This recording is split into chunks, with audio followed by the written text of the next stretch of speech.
کیونکہ وہ کیسا عالم ہے، وہ تماشا دیکھ رہا ہے، ادھر صحابہ کو مجروح کیا جا رہا ہے، اور صحابہ دین کے نقل کرنے والے، دین کے لانے والے، جب صحابہ کی عزت نہیں رہی، جب صحابہ کی حرمت نہیں رہی، جب صحابہ کا اعتبار نہیں رہا، تو پھر دین کا کیا اعتبار ہے؟ یہ تمام مسلمانوں کو یہ بات ذہن میں رکھنی چاہیے۔ کسی بھی صحابی کے بارے میں یاد رکھو، جو بکواس کی گئی ہے تاریخ میں، وہ تاریخ کی کتابوں میں ہے، وہ کتابیں ہماری جوتے کی نوک پر ہیں، ان کو جلا دینا چاہیے ان کتابوں کو۔ کیوں؟ اس لیے کہ خود فیصلہ کرو، ایک طرف قرآن کا فیصلہ ہے وَكُلًّا وَعَدَ اللَّهُ الْحُسْنَى، ایک طرف قرآن کا تمغہ ہے رضی اللہ عنہم ورضوا، ایک طرف قرآن کی شہادت ہے اولئک هم الراشدون اولئک هم المفلحون اولئک هم الصادقون، یہ، اور ایک طرف تاریخ کا پلندہ ہے، اور تاریخ کی جو ہے کیا کہتے ہیں باتیں ہیں جن کا کوئی اعتبار۔ بتاؤ ہم تاریخ کا اعتبار کریں گے یا قرآن و سنت کا اعتبار کریں گے؟ یہ فیصلہ کرنا ہے کہ نہیں کریں؟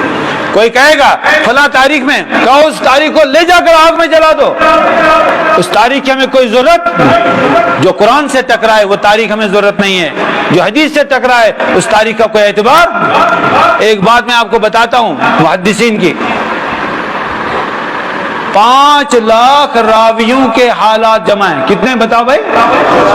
5 لاکھ، 5 لاکھ روایت حدیث کرنے والے حضرات، ان کا پورا جمع ہے کہ وہ کہاں پیدا ہوا، اس کا نام کیا ہے، اس کے والد کا، والدہ کا قبیلہ کیا ہے، شاگرد کون ہے، استاد کون ہے، کہاں کہاں علم حاصل کیا، کہاں کہاں علم پھیلایا، کہاں وفات ہوئی، اور کیا کیا کتابیں لکھی، سب کچھ موجود ہے اسماء الرجال میں۔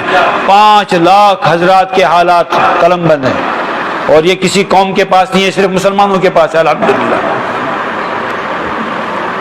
اچھا، وہاں پر محدثین کے یہاں پھر دوسرا مسئلہ ہے جرح و تعدیل۔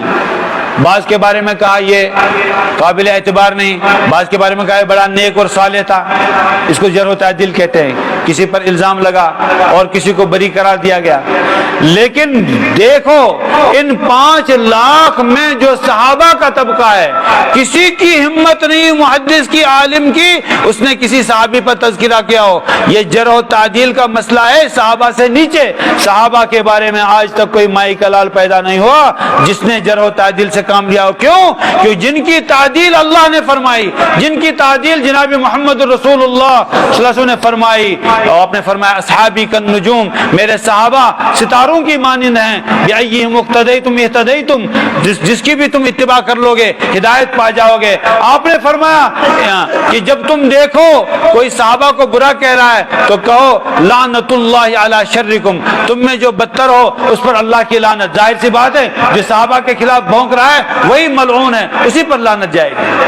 تو میرے بھائیو، صحابہ جو ہیں عدل والے ہیں، صحابہ جو ہیں ان کی تعدیل کی گئی ہے، صحابہ جو ہیں اعتبار والے ہیں، ان کو اللہ نے سند دے دی رضی اللہ عنہم۔